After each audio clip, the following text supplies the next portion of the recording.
सेनाएं आमने सामने हैं। एक तरफ जहां राष्ट्रवाद और देशभक्ति की बातें चल रही है, वहीं दूसरी ओर बेरोजगारी, भूखमरी, किसानों की आत्महत्याएं, लाचारी और बेबसी जैसे मुद्दों के साथ सर्जिकल स्ट्राइक जैसे मुद्दे भी हवा में हैं। नमस्कार, मैं हूं मुस्तफा हुसैन। इस समय हम मौजूद हैं ऑयल सिटी जामनगर में, जो देश की हाई प्रोफाइल लोकसभा सीट है। क्योंकि आपने महाभारत सुनी होगी और देखी भी होगी। महाभारत में एक चक्रव्यूह होता है और एक अभिमन्यु होता है। हमारे साथ राजनीति के ऐसे अभिमन्यु मौजूद है, किसान नेता हार्दिक पटेल। चुनावी रण के इस खास कार्यक्रम में किसान नेता हार्दिक पटेल का स्वागत है। आइए उनसे जानते हैं भारतीय जनता पार्टी ने जो चक्रव्यूह रचा है उसको तोड़कर वे बाहर कैसे निकलेंगे। हार्दिक भाई, आपका स्वागत है। भारतीय जनता पार्टी ने चक्रव्यूह रचा है। आप जामनगर से उम्मीदवार है। एक तरफ रिलायंस का साम्राज्य है, दूसरी तरफ विधानसभा के लिए पाटीदार नेता राघवजी पाटीदार को उन्होंने खड़ा किया है, जो पहले कांग्रेस में थे। तीसरी बात है कि चूंकि आप जामनगर से लड़ रहे हैं तो कांग्रेस में सेबोटेज जैसी बातें भी सामने आ रही है। तो बीजेपी ये चाहती है कि हार्दिक पटेल को जामनगर में ही घेर लिया जाए। क्या कहना है आपका? देखो, सबसे पहले तो हम आपका गुजरात में स्वागत करते हैं और आप पूरे मंदसौर से इतने दूर चल के आए हैं और आशा रखते हैं कि आपको जो राजनीति की जो खोज है वो राजनीति मिल जाए। हालांकि जामनगर की राजनीति की हम बात करें तो पहले तो हमें चुनाव लड़ने की अभी इजाज़त नहीं मिली। जो हाईकोर्ट में मामला चल रहा है, कल उनकी सुनवाई भी है। जब तक हाईकोर्ट का मामला क्लियर नहीं होता तब तक हम कहाँ से चुनाव लड़ेंगे, उस पर एक सस्पेंशन बना रहेगा।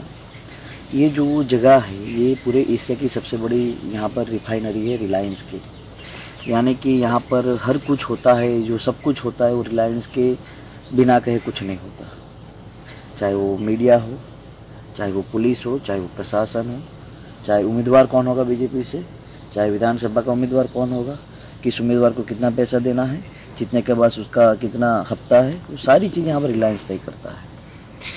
और जो सोच के साथ हमने रिलायंस की इस जगह को चुना है कि हमें यहाँ से चुनाव लड़ना है, अगर कोर्ट की इजाज़त मिल जाएगी तो हमने पार्टी के सामने अपना ये रखा है कि हमें यहाँ से चुनाव लड़ना है, बाकी पार्टी जो तय करे। मेरा ये मानना है कि भारतीय जनता पार्टी नहीं चाहती कि हम चुनाव लड़ें, क्योंकि उसको मालूम है कि हमारे जैसे इस देश में 9-10 ही ऐसे नौजवान हैं जो इनको दिल्ली में जाके घेर सकते हैं। और इसी वजह से शायद जो संवैधानिक मेरा अधिकार है चुनाव लड़ने का, उसमें रोकने के लिए वो कोर्ट पे तारीख ले रहे हैं। और ये तारीख पे तारीख लेने की वजह सिर्फ इतनी है कि हार्दिक पटेल इतनी कम उम्र में एमपी ना बने। एमपी इस देश में वही बनेगा जो पैसा वाला होगा। एमपी इस देश में वही बनेगा जिसका बाप या उसका परिवार राजनीति के साथ जुड़ा होगा। हम किसानों को, किसान के बेटे को राजनीति में न आने देने के लिए भारतीय जनता पार्टी पूरी तरह से कोशिश कर रही है। हार्दिक भाई, भारतीय जनता पार्टी एक तरफ पूरी ताकत झुके हुए है और आपको रोकने का पूरा प्रयास कर रही है। दूसरी तरफ जो देश के अंदर ये जो जामनगर का क्षेत्र है, यहाँ पहले आप फसल बीमा के, किसानों की आत्महत्या के और किसानों की फसल नुकसानी, सूखे पे आम सभाएं करते रहे हैं, लोगों से मिलते रहे हैं। कैसा जन समर्थन आपको मिलता रहा है यहाँ पे? देखो, यहाँ के लोग काफ़ी गरीब लोग हैं, किसान लोग हैं। और आपको ये मालूम नहीं होगा कि जो जामनगर की जो रिफाइनरी है वो 2.5 लाख लोग उसमें काम करते हैं। मतलब उसकी लाइट लाहौर तक दिखाई देती है, उतना वहाँ प्रकाश है। 2.5 लाख लोगों जो रहते हैं, 2.5 लाख लोगों में जामनगर डिस्ट्रिक्ट, मतलब ये लोकसभा में 2 डिस्ट्रिक्ट आते हैं, जामनगर और देवभूमि द्वारका, जहाँ भगवान कृष्ण द्वारकाधीश बैठे। 2 जिलों के मात्र 3300 लोगों को जॉब है। रिलायंस यहाँ पर जिस तरह से लोगों को धोखा दे रही है, लोगों को गुमराह कर रही है, आपको नहीं मालूम होगा कि जो गुजरात मॉडल की आप बात कर रहे थे, ये जामनगर में हर 3 दिन एक बार पानी आता है। जामनगर के आप 50 किलोमीटर चले जाओ, देवभूमि द्वारका जिला आता है, जहाँ पर रीसर्वे ज़मीन की नाप के लिए एक प्रोजेक्ट लाया गया था, पायलट प्रोजेक्ट, जिसमें आपकी ज़मीन 2 बीघा दूसरों के नाम होगी, दूसरों की ज़मीन आपके नाम होगी। तो अपना परिवार अपनी आने वाली पीढ़ी को ज़मीन दे के नहीं जाएगा, वो वैर दे के जाएगा। तो जो यहाँ पर मामले है, इस मामले को हम बोलते हैं, उस मामले को उठाते हैं और लोग काफ़ी हमें सहयोग देते हैं, काफ़ी प्रेम करते हैं। अब देखने की बात है कि ये कोर्ट का मामला क्या रहेगा, उसके बाद हमें ज़्यादा यहाँ के चुनाव की प्रक्रिया में समझ आएगी। लेकिन इतना ज़रूरी है कि हमने एक ही सवाल किया था यहाँ के MP को, मेंबर ऑफ पार्लियामेंट को, कि आपने जो पिछले 5 साल में जो दत्तक गाँव लिया था, उस गाँव का क्या हाल है। बाद में आप जाके बाकी के 700 गाँव में अपनी बात करना। हार्दिक भाई, आप जिस दिन से आपने सोशल प्लेटफॉर्म पे आए हैं और जिस दिन से पॉलिटिक्स में आए हैं, बीजेपी जैसी ताकतवर पार्टी से आप लोहा लेते रहे, उसके बाद आपने देश के जो बड़े घराने रिलायंस जैसे, इनके खिलाफ आपने ऐलान जंग कर दिया। तो इस देश में ये माना जाता है कि पॉलिटिक्स कारपोरेट ही चलाते हैं। ऐसे में आप जब इस तरह के मोर्चे खोलते हैं तो क्या सोचते हैं आप पॉलिटिक्स में कैसे सर्वाइव करेंगे? देखो, हम किसी कंपनी के खिलाफ नहीं है, ये ध्यान रखने की बात है।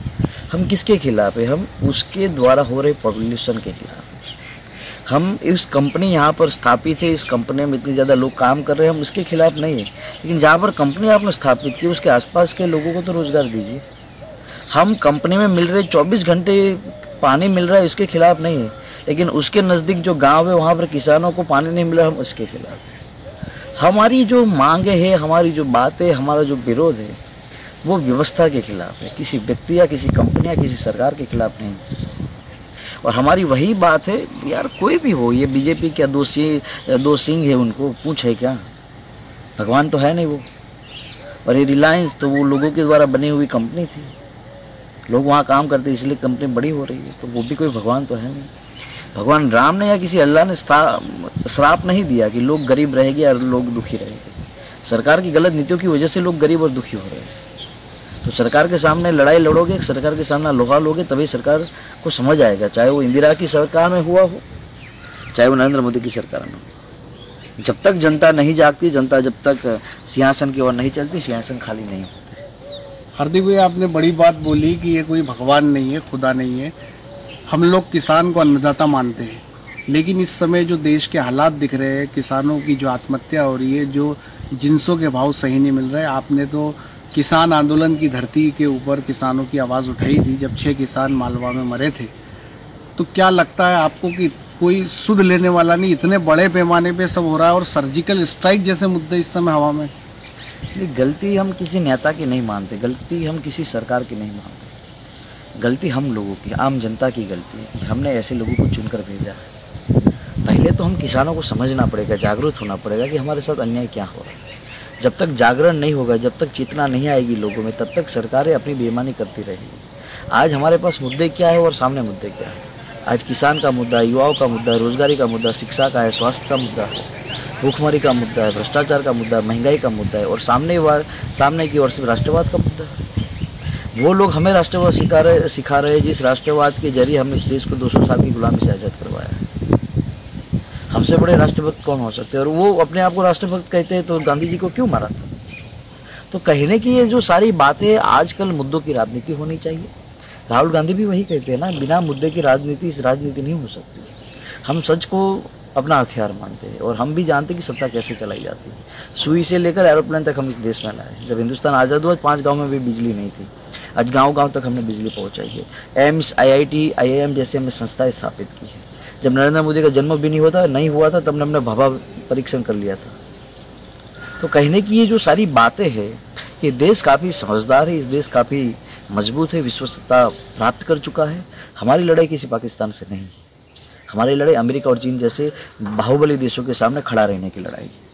हम पाकिस्तान जैसे देशों के सामने खड़े नहीं है, वो तो हमारे पास कुछ नहीं है, फिर भी हमारी लड़ाई उनके साथ जोड़कर बीजेपी अपनी राजनीति क्यों करती है? तो सवाल हमारा वही है और इसीलिए हम अपनी बात रखते हैं। हार्दिक भाई, ये भारतीय जनता पार्टी ने जैसे इन चुनावों जितने बड़े पैमाने पे सर्जिकल स्ट्राइक का मुद्दा उठाया है, और ये देश भावनाओं पे चलता है, मुद्दों पे कम चलता है, जैसा अभी आपने खुद ने कहा, इसको समझने की ज़रूरत है। तो ये जो तिलस्म खड़ा हुआ इस समय, एक चुनाव के अंदर बड़ा टास्क है, राष्ट्रवाद जैसे मुद्दे हवा में है, तो आप पूरे देश में स्टार प्रचारक हैं कांग्रेस के, इसको कैसे लोगों तक पहुंचाएंगे इस बात को?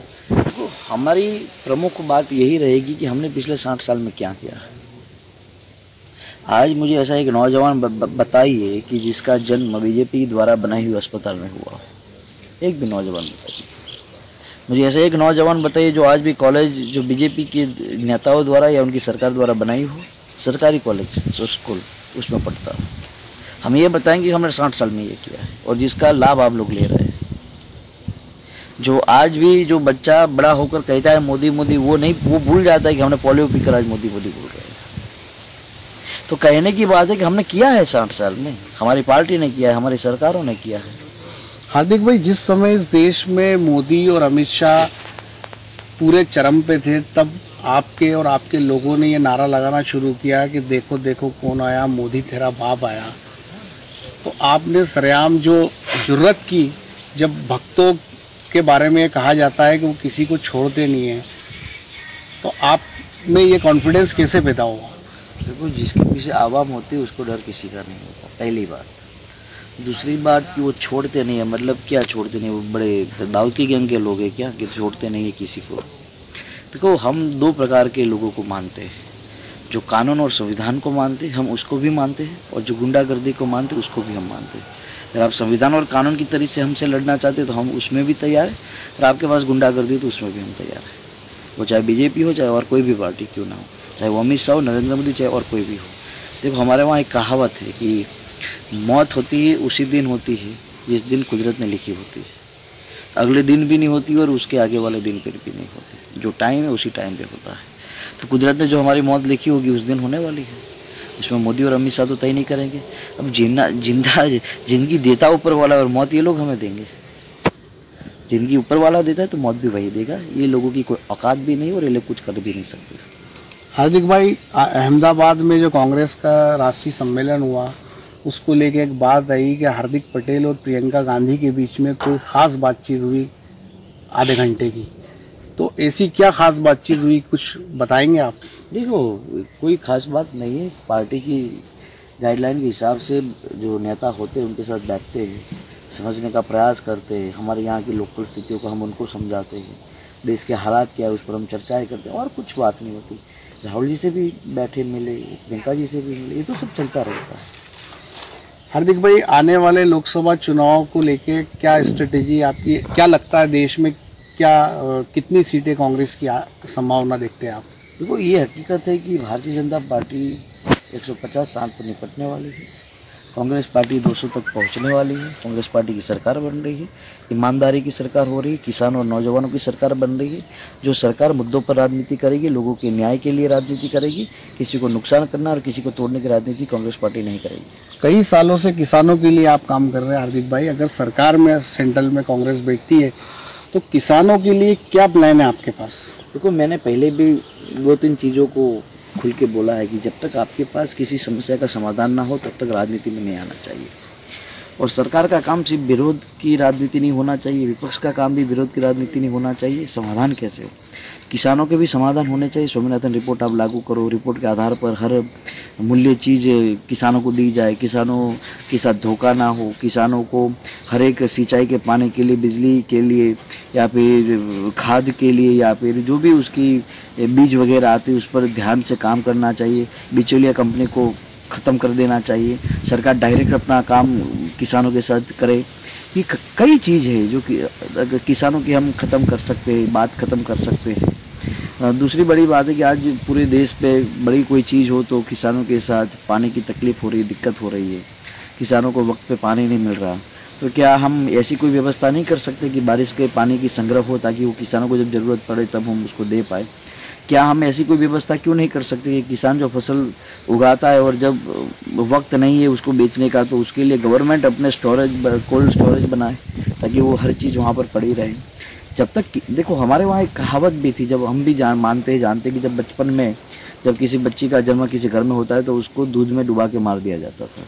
फिर समाज सुधारकों ने आकर उस चीज़ को समझाया, आज बच्ची का जन्म हो रहा है। और वो बोल रहे थे कि अगर बच्ची नहीं होगी या बच्ची को जन्म नहीं दोगे, लड़की को जन्म नहीं दोगे तो बहू कहाँ से लाओगे?